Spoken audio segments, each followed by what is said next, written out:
सालों पहले Frank Bannister की पत्नी की एक कार दुर्घटना में मौत हो गई। फ्रैंक बेनिस्टर भी उस कार में था, लेकिन वो बच गया। पर इस दुर्घटना ने उसकी पूरी जिंदगी बदल दी। इस दुर्घटना के बाद फ्रैंक बेनिस्टर को आत्माएं दिखना शुरू हो जाती है। वो किसी भी आत्मा को देख सकता है, उनसे बातें कर सकता है और ऐसी 3 आत्माओं से उसकी दोस्ती भी होती है। इनमें से एक का नाम होता है साइरस, जिसकी मौत 1970 में हुई थी और अपने वक्त में जब ये जिंदा था तो एक गैंगस्टर था। दूसरे का नाम होता है नर्ड और तीसरे का द जज, क्योंकि ये एक जज था। अपनी पत्नी की मौत के बाद फ्रैंक ने अपना काम छोड़ दिया और अब वो उन लोगों के घरों से भूत प्रेत को भगाता है जिनके घरों में भूत प्रेतों का साया होता है। बदले में उनसे पैसे लेता है। फ्रैंक एक दिन जब गाड़ी चला रहा होता है तो उसका ध्यान भटक जाता है और वो एक आदमी के लॉन के अंदर घुस जाता है, जिससे उसका काफी नुकसान हो जाता है। इसका नाम रे होता है। फ्रैंक रे को अपना विजिटिंग कार्ड देता है। वो कहता है जितना भी तुम्हारा नुकसान हुआ है मैं उसे भर दूंगा, और ये कहकर वो वहां से चला जाता है। रे की पत्नी का नाम लूसी होता है और वो एक फिजिशियन, एक डॉक्टर है और वो एक घर में जाती है। इस घर में एक बूढ़ी औरत रहती है जिसका नाम है मिसेस ब्रैडली, और ये कभी एक साइकाट्रिस्ट थी। ये अपनी बेटी के साथ इस घर में रहती है। इसकी बेटी का नाम पट्रिशिया है और लूसी यहाँ पर इसलिए आई है क्योंकि पट्रिशिया का हाथ चाकू से सब्जी काटते हुए कट जाता है। हाथ में घाव बहुत गहरा होता है और लूसी चाहती है कि वो पट्रिशिया को हॉस्पिटल ले जाए, लेकिन पट्रिशिया की मॉम मिसेस ब्रैडली ऐसा करने से उसे मना कर देती है। वो कहती है कि पट्रिशिया कभी घर से बाहर नहीं जाती और लूसी को वहां से जाने के लिए कहती है। लेकिन लूसी पट्रिशिया के गले पर कुछ गहरे घाव के निशान देखती है। लूसी पट्रिशिया से पूछती है ये तुम्हारे साथ किसने किया, और इससे पहले कि पट्रिशिया कोई जवाब देती, उसकी मॉम लूसी को वहां से जाने के लिए कहती है। लूसी वापस अपने घर पर आ जाती है जहाँ पर उसका पति रे है, और जब रे और लूसी घर पर होते हैं तभी उनके घर में अजीब अजीब चीजें होना शुरू हो जाती है। लूसी जिस बेड के ऊपर बैठी होती है वो हवा में उड़ना शुरू हो जाता है और घर की सारी चीजें हिलना शुरू हो जाती है। लूसी समझ जाती है कि उनके घर में कोई साया है, कोई भूत है, और वो फ्रैंक को कॉल करती है। फ्रैंक वहां पर आ जाता है। फ्रैंक कहता है कि आज तक मैंने जितने भी केस देखे हैं उसमें सबसे खतरनाक है, लेकिन मैं इसे हैंडल कर लूंगा और मेरी फीस होगी $400, पर तुम्हें पैसे देने की जरूरत नहीं है। आज सुबह मेरी गाड़ी से जो तुम्हारे लॉन का नुकसान हुआ था ये काम मैं उस नुकसान के बदले कर दूंगा, और फ्रैंक उनका काम कर देता है। फ्रैंक कहता है कि मैंने तुम्हारे घर से भूतों को भगा दिया है, और जब वो लूसी के पति रे से बात कर रहा होता है तभी उसे रे के फोरहेड पर एक नंबर दिखता है और ये नंबर होता है 37। फ्रैंक इस नंबर को देखकर हैरान होता है और वो कहता है तुम्हारे सिर पर नंबर कैसा है, लेकिन रे उसकी बातों पर विश्वास नहीं करता और उसे घर से जाने के लिए कहता है। फ्रैंक वहां से चला जाता है और तभी रे के घर की दीवार पर एक साया उभरता है। वहीं दूसरी तरफ ये दिखाया जाता है कि फ्रैंक ने जानबूझकर रे के घर पर उन आत्माओं को भेजा था जो उसकी दोस्त है, ताकि वो रे को डराएं, और जब रे फ्रैंक को बुलाएं तो वो उसके इस काम के बदले में उसका वो नुकसान ना भरे जो उसने सुबह उसके घर पर किया था। अब अगले दिन जब फ्रैंक सड़क पर चल रहा होता है तो तभी वो देखता है कि सामने से रे उसकी तरफ भागता हुआ आ रहा है, लेकिन ये रे नहीं होता बल्कि उसकी आत्मा होती है। वो फ्रैंक से टकराता है, ये दोनों गिर जाते हैं और रे उसे बोलता है कि मुझे बचा लो, वो लोग मुझे दफनाने वाले हैं। फ्रैंक रे को बोलता है कि तुम मर चुके हो, अब मैं कुछ नहीं कर सकता। इसके बाद ये दोनों उस जगह जाते हैं जहाँ पर रे को दफनाया जा रहा होता है, और वहाँ पर रे की पत्नी लूसी फ्रैंक से कहती है कि पूरी दुनिया तुम्हें ढोंगी कहती है, लेकिन मुझे तुम पर विश्वास है, क्या तुम रे को देख सकते हो? फ्रैंक कहता है कि हाँ। और अब लूसी और फ्रैंक एक रेस्टोरेंट में मिलते हैं। वहाँ पर लूसी फ्रैंक से कहती है क्या तुम रे की आत्मा से पूछ सकते हो कि उसने मेरे $15,000 कहाँ पर इन्वेस्ट की? रे की आत्मा फ्रैंक को बताती है कि वो उसने एक गलत इन्वेस्टमेंट में गवा दिए। फ्रैंक ये बात लूसी को बताता है। लूसी को इस बात से दुख होता है। लूसी फ्रैंक से कहती है कि मैं और रे कभी भी एक दूसरे के लिए ईमानदार नहीं थे, हमारी शादी कोई अच्छी शादी नहीं थी। और बातों ही बातों में फ्रैंक रे की पत्नी के हाथ के ऊपर हाथ रख देता है। इस बात से रे को गुस्सा आता है और वो वाइन का गिलास गिरा देता है, जिससे फ्रैंक के कपड़े खराब हो जाते हैं। और इसके बाद फ्रैंक वॉशरूम में जाता है और वहां पर उसे एक आदमी दिखता है और उसके फोरहेड पर भी उसे वैसा ही नंबर दिखता है जैसा उसे रे के फोरहेड पर दिखा था, और ये नंबर होता है 38, जबकि रे के फोरहेड पर उसे 37 दिखा था। और अब फ्रैंक समझ जाता है यहाँ पर कुछ ना कुछ गड़बड़ है। वो चारों तरफ ढूंढना शुरू करता है, यहाँ पर कोई आत्मा तो नहीं है। तभी मिरर से एक काला साया बाहर निकलता है और वो उस आदमी के दिल के अंदर हाथ डालकर उसके दिल को पूरी तरह से मसल देती है, जिस वजह से उस आदमी की मौत हो जाती है। फ्रैंक ये सब कुछ देख लेता है और तभी उस आदमी की आत्मा उसके शरीर से बाहर निकलती है और वहां पर रोशनी का एक दूसरी दुनिया का दरवाजा खुलता है और उसकी आत्मा उसके अंदर चली जाती है। इसके बाद फ्रैंक अपनी गाड़ी से उस साये का पीछा करता है, क्योंकि वो समझ चुका है कि इस शहर में जितनी भी मौतें हुई हैं वो इस साये की वजह से हुई है, लेकिन वो उस साये को पकड़ नहीं पाता, वो उससे दूर निकल जाता है। वहीं अब लूसी को पुलिस स्टेशन में बुलाया जाता है, क्योंकि पुलिस को पहले से फ्रैंक के ऊपर शक होता है,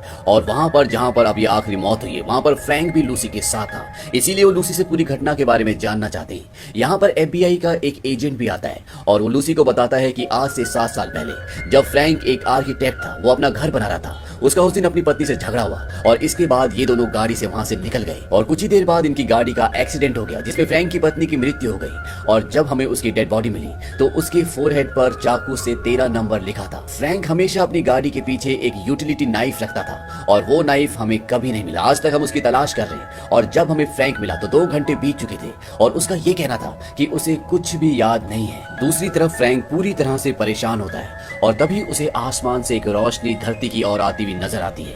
ये वो रोशनी है जो आत्माओं को अपने साथ ले जाती है और फ्रैंक समझ जाता है कि वहां पर किसी की मौत हुई है और फ्रैंक उस तरफ जाता है और वो वहां पर देखता है कि एक जवान लड़के की मौत हो चुकी है और फ्रैंक समझ जाता है कि इसे भी उसी साये ने मारा है जिसे यहाँ के लोग ग्रीम रीपर कहते हैं, क्योंकि फ्रैंक को वहां पर उस लड़के की आत्मा के फोरहेड पर नंबर 39 दिखता है, यानी कि आज तक उस साया 39 लोगों को मार चुका है। अब फ्रैंक यहाँ से जा ही रहा होता है कि तभी वहां पर एक लेडी होती है, उसे उसके सिर पर 40 नंबर लिखा हुआ नजर आता है। फ्रैंक इसे पहले से जानता है क्योंकि ये एक न्यूज़पेपर की एडिटर है और वो फ्रैंक को बोलती है कि तुम्हारे लिए यहाँ पर कोई भी पैसा नहीं है, क्योंकि ये फ्रैंक को एक ढोंगी समझती है। फ्रैंक कहता है कि अगला नंबर तुम्हारा है क्योंकि उसने उसके फोरहेड पर 40 नंबर देख लिया होता है। एडिटर कहती है क्या तुम मुझे धमकी दे रहे हो? फ्रैंक कहता है कि नहीं, मैं ऐसा कुछ भी नहीं कर रहा। वहां पर बहुत सारे लोग होते हैं। एडिटर ने कहती है कि ये मुझे धमकी दे रहा है और तभी वहां पर पुलिस भी आ जाती है और वो फ्रैंक को गन पॉइंट पर ले लेती है क्योंकि पुलिस को अब पूरा विश्वास है कि फ्रैंक ही वो आदमी है जिसने आज तक शहर में सारे खून किए हैं, क्योंकि पिछला खून जहां पर हुआ था वहां पर भी फ्रैंक था और यहाँ पर एक और खून हुआ है और यहाँ पर भी फ्रैंक है। और तभी फ्रैंक को वही साया दिखता है जिसने आज तक ये सारे खून किए, लेकिन फ्रैंक के अलावा उसे कोई भी नहीं देख सकता क्योंकि वो इंसान नहीं है। और जैसे ही वो काला साया उस एडिटर को मारने वाला होता है तो फ्रैंक की जो 3 आत्माएं दोस्त हैं जिसमें से एक जज है, वो उस काले साये पर कई गोलियां चलाता है जिससे वो काला साया वहां से भाग जाता है, लेकिन एक बार फिर से वो वापस आता है। पर इससे पहले कि वो काला साया उस एडिटर के दिल में हाथ डालकर उसे मार देता, फ्रैंक की यहाँ पर जो 2 और आत्माएं दोस्त होती है, फ्रैंक उनकी मदद से एडिटर को अपनी गाड़ी में यहाँ से लेकर भाग जाता है, लेकिन वो काला साया इन दोनों का पीछा करता है और फ्रैंक की गाड़ी का एक्सीडेंट हो जाता है और वो काला साया वहां पर आता है और वो एडिटर के दिल में हाथ डालकर उसे मार देता है। फ्रैंक चाहकर भी उसे नहीं बचा पाता। एडिटर की मौत उसी तरह से हुई होती है जिस तरह से उसकी पत्नी की मौत हुई थी, लेकिन उसे अपनी पत्नी की मौत के बारे में कुछ भी याद नहीं होता। पर यहाँ पर उसे अपनी पत्नी की मौत की उसकी डेड बॉडी की एक झलक दिखती है जिसके फोरहेड पर नंबर 13 लिखा होता है और अब एडिटर की आत्मा उसके शरीर से बाहर निकल जाती है और वो कहती है कि तुम्हें मुझे मारकर क्या मिला, तुमने अपनी पत्नी का भी खून किया था। इस बात से फ्रैंक पूरी तरह से डिस्टर्ब हो जाता है और वो सीधा पुलिस स्टेशन जाता है जहां पर पुलिस अभी भी लूसी से पूछताछ कर रही है। फ्रैंक उन्हें बताता है कि एडिटर मर चुकी है और इसके बाद फ्रैंक को अरेस्ट कर लिया जाता है। यहाँ पर जो FBI का एजेंट होता है वो फ्रैंक से पूछताछ करता है और फ्रैंक उसे बताता है कि एक काला साया है जिसने सब कुछ किया है, लेकिन FBI के एजेंट को लगता है कि फ्रैंक की दिमागी हालत खराब है, उसने खुद ये सारे खून किए हैं जिसके बारे में शायद उसे खुद भी नहीं पता। और वो फ्रैंक को भी इन बातों पर यकीन दिलाने की कोशिश करता है। वो उसे बताता है कि जिन भी सायों को, जिन आत्माओं को तुम देखते हो वो सिर्फ तुम्हारी एक कल्पना, एक भ्रम है। और अब कहीं ना कहीं फ्रैंक को भी इस बात पर यकीन होना शुरू हो जाता है क्योंकि जब वहां पर वो 2 आत्माएं साइरस और नर्ड जो कि उसकी दोस्त है वो वहां पर आती है तो फ्रैंक उन्हें नहीं देख पाता क्योंकि कहीं ना कहीं उसके दिमाग ने ये विश्वास करना शुरू कर दिया है कि जो FBI का एजेंट कह रहा था वो सही कह रहा था। वहीं दूसरी तरफ लूसी अब फ्रैंक के घर पर जाती है और जब वो घर पर जाती है तो वहां पर एक रिकॉर्डेड कॉल होता है और ये कॉल होता है पैट्रिशिया की मॉम का। पैट्रिशिया वही लड़की है जिसने इस कहानी की शुरुआत में चाकू से अपना हाथ काट लिया था। और लूसी जब पैट्रिशिया की मॉम की कॉल सुनती है तो उसमें पैट्रिशिया की मॉम बोलती है कि मेरी बेटी शैतान के संपर्क में है और उसी ने उसे घर पर बुलाया है, मुझे आपकी मदद की जरूरत है। लूसी को लगता है कि पैट्रिशिया की मॉम की दिमागी हालत ठीक नहीं है क्योंकि जब वो पैट्रिशिया के घर पर गई थी तो उसके गले पर कुछ निशान थे और लूसी को ऐसा लगता है कि ये निशान पैट्रिशिया की मॉम ने उसे दिए हैं। लूसी पैट्रिशिया के घर पर पहुंच जाती है, उसकी मॉम उस वक्त वहां पर नहीं होती। लूसी पैट्रिशिया से कहती है कि तुम्हारी मॉम को दिमागी बीमारी है, तुम्हें इस घर से बाहर निकलना होगा, लेकिन पैट्रिशिया इस घर से बाहर नहीं निकलना चाहती। वो लूसी से कहती है कि तुम नहीं समझोगी और ये कहते हुए वो एक जार की तरफ देखती है और जब लूसी उसे उठाने वाली होती है ये पूछने के लिए कि इसमें क्या है, पैट्रिशिया उससे पहले उसे उठा लेती है। वो कहती है कि इसमें मेरे पिता की अस्थियां हैं, उन्होंने मर्डर किया और उसके बाद अपनी खुद की जान ले ली और मेरी मॉम ये सोचती है कि उनकी मौत की जिम्मेदार मैं हूँ, इसीलिए उनकी अस्थियां मुझे अपने कमरे में रखनी पड़ती है। अब पैट्रिशिया की मॉम घर पर वापस आ जाती है और पैट्रिशिया लूसी को एल्मीरा के अंदर छुपा देती है और लूसी को एल्मीरा के अंदर वो चाकू मिलता है जो फ्रैंक का होता है, जिससे फ्रैंक की मरी हुई पत्नी के सिर पर नंबर 13 लिखा गया था, जिसे पुलिस कई सालों से ढूंढ रही है। लूसी इस बात से हैरान हो जाती है और वो किसी तरह से घर से निकलकर सीधा फ्रैंक के पास जेल में जाती है, लेकिन फ्रैंक लूसी की किसी भी बात पर विश्वास नहीं करना चाहता। लूसी उसे विश्वास दिलाती है और फ्रैंक एक बार फिर से वापस अपनी नॉर्मल चेतना में आ जाता है, लेकिन तभी फ्रैंक देखता है कि लूसी के फोरहेड पर लिखा होता है 41, यानी कि उस काले साये का अगला शिकार अब लूसी है। और तभी वहां पर वो काला साया आता है। फ्रैंक उस पर हमला करने की कोशिश करता है, लेकिन फ्रैंक उसे छू नहीं सकता। और वो साया जैसे ही लूसी के दिल के अंदर हाथ डालता है, वहां पर साइरस और नर्ड, वो दो आत्माएं जो फ्रैंक की दोस्त हैं, वो दोनों वहां पर आ जाती हैं और उस साये को वहां से धकेल कर ले जाती है। लेकिन वो साया एक बार फिर से आता है और लूसी पर हमला करता है, लेकिन किसी तरह से फ्रैंक और लूसी जेल से भागने में कामयाब हो जाते हैं। अब फ्रैंक किसी भी तरह से लूसी को बचाना चाहता है, क्योंकि ये दोनों अब एक दूसरे से प्यार भी करते हैं और उसे बचाने के लिए फ्रैंक को अपने आप को मारना होगा, ताकि उसकी आत्मा उसके शरीर से बाहर निकल जाए और वो इस काले साये को हमेशा के लिए खत्म कर सके। लेकिन इससे पहले वो गोली मारकर अपने आप को मारता। लूसी उसे रोक लेती है और वो कहती है कि इसका एक और तरीका है। लूसी एक डॉक्टर है, इसीलिए बहुत कुछ जानती है और वो फ्रैंक को कहती है कि हम हाइपोथर्मिया का इस्तेमाल करेंगे, साथ ही मैं तुम्हें एक ड्रग दूंगी जिससे तुम्हारे दिल की धड़कन रुक जाएगी और ऐसा करने से तुम्हारी आत्मा तुम्हारे शरीर से बाहर आ जाएगी। और इससे पहले कि तुम पूरी तरह से मर जाओ, मैं तुम्हें इलेक्ट्रिक शॉक दूंगी जिससे तुम वापस जिंदा हो जाओगे। और ये ऐसे ही करते हैं, ये इस प्रोसेस को शुरू करते हैं। लेकिन फ्रैंक के पास केवल 20 ही मिनट होंगे, क्योंकि 20 मिनट के बाद लूसी को उसकी बॉडी को रिवाइव करना होगा, नहीं तो हमेशा के लिए मर जाएगा। और ये फ्रैंक को हाइपोथर्मिया के लिए एक कोल्ड स्टोरेज के अंदर डालते हैं। हाइपोथर्मिया उसे कहते हैं जब इंसान का पूरा शरीर ठंड से जम जाता है। अब जब ये प्रोसेस चल रहा होता है, तभी यहाँ पर FBI का एजेंट आ जाता है और वो नहीं चाहता कि फ्रैंक को यहाँ से बाहर निकाला जाए, वो चाहता है कि उसकी मौत वहीं पर हो जाए। इसीलिए वो लूसी को अपने साथ गिरफ्तार करके ले जाता है। अब फ्रैंक की आत्मा जो उसके शरीर से निकल चुकी है, वो यहाँ पर पहुंच जाती है और वो लूसी को यहाँ से भगाकर ले जाना चाहता है, क्योंकि वो जानता है कि कभी भी यहाँ पर वो काला साया आ जाएगा।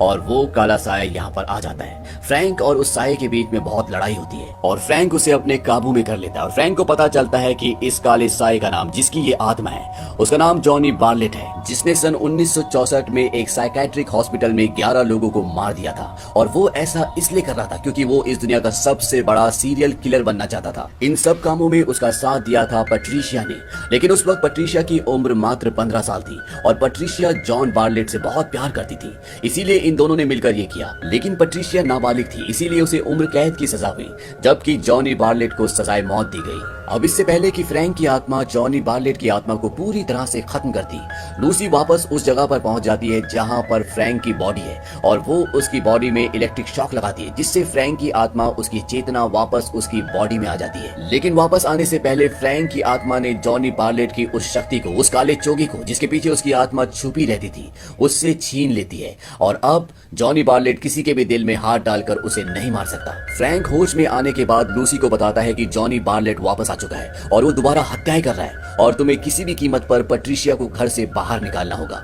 लूसी सीधा पैट्रिशिया के घर पर जाती है और वो पैट्रिशिया को कहती है कि तुम्हें मेरे साथ चलना होगा, लेकिन पैट्रिशिया की मॉम मना कर देती है। वो कहती है कि ये कहीं नहीं जाएगी। लूसी पैट्रिशिया की मॉम को कहती है कि तुम फ्रैंक का चाकू अपने एल्मीरा में क्यों रखती हो। पैट्रिशिया की मॉम बोलती है कि तुम मेरे कमरे में गई थी और ऊपर चली जाती है और पैट्रिशिया भी उसके पीछे चली जाती है। कुछ ही देर बाद पैट्रिशिया वापस आती है और वो कहती है कि मॉम मान गई है, वो पुलिस के पास जाने के लिए तैयार है, वो कुछ ही देर में नीचे आने वाली है। और तभी यहाँ पर जॉनी बार्लेट की आत्मा आ जाती है, लेकिन अब वो लूसी का कुछ भी नहीं कर सकती। पर जॉनी बार्लेट की आत्मा आने के बाद यहाँ पर पैट्रिशिया का बिहेवियर चेंज हो जाता है और वो उससे बात करना, उसे महसूस करना शुरू कर देती है। और जॉनी बार्लेट उसे बोलता है कि हमें सबसे ज्यादा खून करने का रिकॉर्ड बनाना होगा, इसीलिए तुम्हें लूसी को मारना होगा। पैट्रिशिया लूसी को बोलती है कि मैं अंदर से अपना कोट लेकर आती हूँ और जब वो अंदर जाती है तो वहां से एक चाकू उठाती है, क्योंकि वो अब लूसी को मारना चाहती है। इसी दौरान लूसी ऊपर जाती है और वो देखती है कि पैट्रिशिया की मॉम की हत्या हो चुकी है, क्योंकि पैट्रिशिया ने अपनी मॉम को मार दिया होता है। पैट्रिशिया ऊपर आ जाती है और लूसी पर हमला करती है, पर तब तक यहाँ पर फ्रैंक भी आ जाता है और अब पैट्रिशिया फ्रैंक और लूसी दोनों को मारना चाहती है। ये दोनों एक कमरे में चले जाते हैं और वहां पर जॉनी बार्लेट की आत्मा एक तस्वीर के जरिए लूसी को मारने की कोशिश करती है, लेकिन फ्रैंक उस तस्वीर को तोड़ देता है और जैसे वो तस्वीर को तोड़ता है, जॉनी बार्लेट की आत्मा उसी जार के अंदर चली जाती है जिसके अंदर पैट्रिशिया के पिता की अस्थियां हैं। और जैसी ही उसकी आत्मा अंदर जाती है, फ्रैंक ऊपर से ढक्कन बंद कर देता है, लेकिन जब फ्रैंक उस पर नाम पढ़ता है तो उस पर नाम होता है जॉनी बार्लेट का। यानी कि पैट्रिशिया ने लूसी को झूठ कहा था कि इसके अंदर उसके पिता की अस्थियां हैं। फ्रैंक कहता है कि हमें इसे किसी चर्च में ले जाना होगा। लूसी कहती है कि पास में एक हॉस्पिटल है जिसके अंदर एक चर्च भी है और ये वही हॉस्पिटल होता है जिसके अंदर जॉन बार्लेट ने 1964 में 11 लोगों को मार दिया था। अब ये उस हॉस्पिटल के अंदर पहुंच जाते हैं जो पूरी तरह से वीरान है, क्योंकि उस हादसे के बाद इस हॉस्पिटल को बंद कर दिया गया था।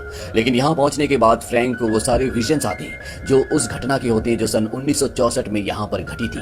पैट्रिशिया भी यहाँ पहुंच जाती है और वो इन पर हमला करती है और साथ ही साथ यहाँ पर FBI का वो एजेंट भी पहुंच जाता है जो इस पूरे केस पर काम कर रहा है और उसके हाथ में वो जार आ जाता है जिसके अंदर जॉनी बार्टलेट की अस्थियां उसकी आत्मा है और वो उस ढक्कन को खोल देता है जिससे जॉनी बार्टलेट की आत्मा आजाद हो जाती है। और अब वो एजेंट फ्रैंक को भी मारना चाहता है क्योंकि उसके हिसाब से सारे कत्ल फ्रैंक ने किए और इससे पहले कि वो उसे मारता पट्रिशिया फ्रैंक की ओर गोली चलाती है। फ्रैंक जानबूझकर नीचे गिर जाता है और वो गोली एजेंट को लग जाती है और इस तरह से एजेंट मर जाता है और फ्रैंक कई मंजिलों से नीचे गिरता है। और अब फ्रैंक को वो पल याद आता है जब उसकी पत्नी का कत्ल जॉनी बार्टलेट और पट्रिशिया ने मिलकर किया था। ये वो घटना थी जिसके बारे में फ्रैंक चाहकर भी याद नहीं कर पा रहा था और इसी दिन उसके अंदर दूसरी आत्माओं को देखने की शक्ति आई थी। फ्रैंक ऊपर से गिरा होता है इसीलिए वो कमजोर हो जाता है और अब यहाँ पर पट्रिशिया और जॉनी बार्टलेट की आत्मा आ जाती है और जॉनी बार्टलेट बोलता है कि इसे खत्म कर दो, लेकिन पट्रिशिया जब उसे मारने की कोशिश करती है तो वो देखती है कि उसकी गन में गोलियां खत्म हो चुकी है और वो अपनी गन से उसका गला घोटकर उसे मार देती है। लूसी चाहकर भी उसकी मदद नहीं कर पाती क्योंकि उसे जॉनी बार्टलेट की आत्मा ने पकड़ा होता है और अब पट्रिशिया लूसी को मारने के लिए उसकी तरफ आगे बढ़ती है, लेकिन तभी वहां पर फ्रैंक की आत्मा आ जाती है और वो पट्रिशिया की बॉडी से उसकी आत्मा को बाहर निकाल देती है और तभी वहां पर एक दूसरी दुनिया का दरवाजा खुल जाता है और फ्रैंक पट्रिशिया को लेकर उसके अंदर जाना शुरू कर देता है और जॉनी बार्टलेट को बोलता है कि अगर तुम अपनी गर्लफ्रेंड को चाहते हो तो आओ उसे ले जाओ और जॉनी बार्टलेट भी उस पोर्टल के उस दरवाजे के अंदर चला जाता है और वो पट्रिशिया की आत्मा का हाथ पकड़कर उसे फ्रैंक की आत्मा से छुड़वा देता है और कहता है कि हम वापस जा रहे हैं और लोगों को मारने। लेकिन तभी वो पोर्टल नर्क का दरवाजा बन जाता है और वहां से एक बहुत बड़ा क्रिएचर निकलता है और ये दोनों के दोनों धरती पर न जाकर नर्क में चले जाते हैं। अब यहाँ पर साइरस और नर्ड की आत्मा फ्रैंक को देखती है जो कि धरती पर उसकी दोस्त थी और अभी दोनों आत्माएं मुक्त हो चुकी है। वो कहती है कि अभी तुम्हारा वक्त नहीं आया, तुम्हें वापस अपनी दुनिया में जाना होगा। यहाँ पर फ्रैंक को अपनी पत्नी की आत्मा भी दिखती है और वो फ्रैंक को कहती है कि जाओ खुश रहो और फ्रैंक वापस धरती पर अपने शरीर में आ जाता है यानी कि वो जिंदा हो जाता है और फ्रैंक और लूसी अब धरती पर खुशी खुशी एक दूसरे के साथ रहते हैं और साथ ही साथ लूसी के अंदर भी अब वो शक्ति आ गई है कि वो आत्माओं को देख सकती है और इसी के साथ ये कहानी यहीं पर खत्म हो जाती है। ये फिल्म 1996 में रिलीज हुई थी और IMDb पर इसकी रेटिंग है 7.1। उम्मीद करते हैं कि ये कहानी